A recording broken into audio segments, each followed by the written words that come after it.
है दरिया सागर में, इस संदूक को तू पोट करके बाहर ले आ। भील के लगा पंडित जी, सुबह सुबह ठंडे ठंडे पानी दरिया सागर में मैं जाऊं, संदूक को बाहर मैं ले आऊं, आप ले जाओगे अपने घर, भला मुझे क्या मिलेगा? पंडित जी कहने लगे, भील, जो संदूक में होगा माल खजाना, वो होगा तेरे भाग्य का, तेरी किस्मत का, उससे तू ले जाना।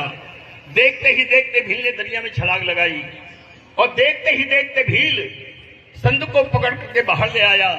दोनों ने मिलकर के जैसे संदूक का ढक्कन खोला तो क्या नजारा देखा, वो कन्या अपने पैर का अंगूठा चूस रही है। इसलिए तो भक्तों कहा है गुरुजनों ने कि जाग को राखे मार सके ना। भील बेचारे की कोई औलाद नहीं थी। भील ने झट संदूक से कन्या को निकाला, सीने से लगाया, दौड़ा घर पहुंचा, पत्नी को आवाज लगाई, देख भाग्यवान, आज मैं तेरे लिए क्या ले आया। भील की आंखें आंसुओं से भर आई। कहने कि स्वामी जी, ये रोज रोज का नाटक मुझसे बर्दाश्त नहीं होता। रोज आस पड़ोस के बच्चों को ले आते हो, सुबह से शाम तक मैं खिलाती हूँ पिलाती हूँ, रात होती है जाके दे आते हो। स्वामी जी, जब मैं रात को चारपाई में सोती हूँ तो मैं सारी सारी रैन करवटें बदलती रह जाती हूँ। आप क्या समझो स्वामी जी कि माँ की ममता क्या चीज होती है। अगर मैं अपनी कोख से किसी कन्या किसी लाल को जन्म नहीं दे सकती तो स्वामी जी ये रोज रोज का नाटक मुझसे बर्दाश्त नहीं होता। जिस किसी की कन्या लेके आए हो स्वामी जी, जाके उसे दे आओ।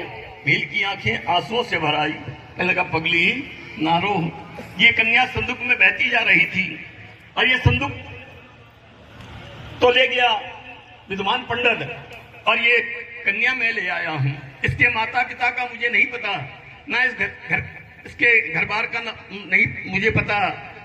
पगली नारो, इस कन्या का लालन पालन हम दोनों मिलकर के करेंगे। भील ने झट स्वामी की गोदी से उस कन्या को ले लिया।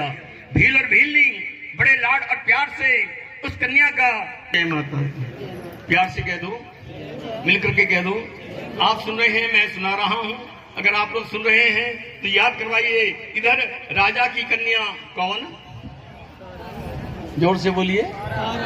विधिचंद का बालक कौन? हाँ जी। और भील और भीलनी की कन्या कौन?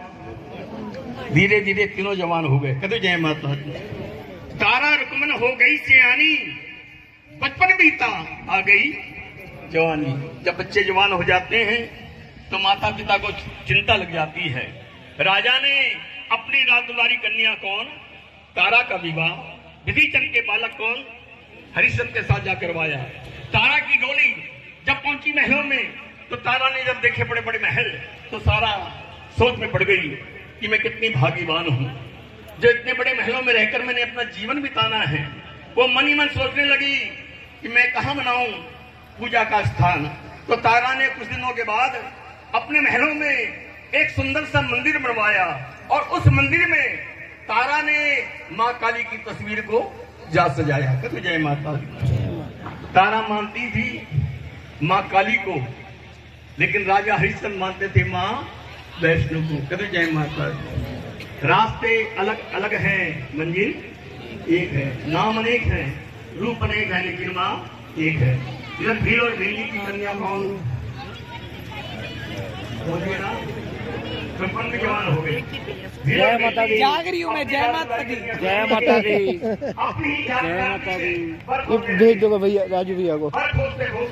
नक्का कालू, नक्का चाचा, लोलीपॉप है जहाँ, तंदुरुस्ती है वहाँ। किसी को माँ एक बार भी नहीं बुलाती। कहते जय माता दी। इसके खेल बड़े निराले हैं। कहते जय माता दी। जब ये देती है तो ढेरों के ढेर दे देती है और जब देने पे आए तो ये चमड़ी भी धड़ देती है। कहते जय माता दी। प्यार से कह दो, मिलकर के कह दो।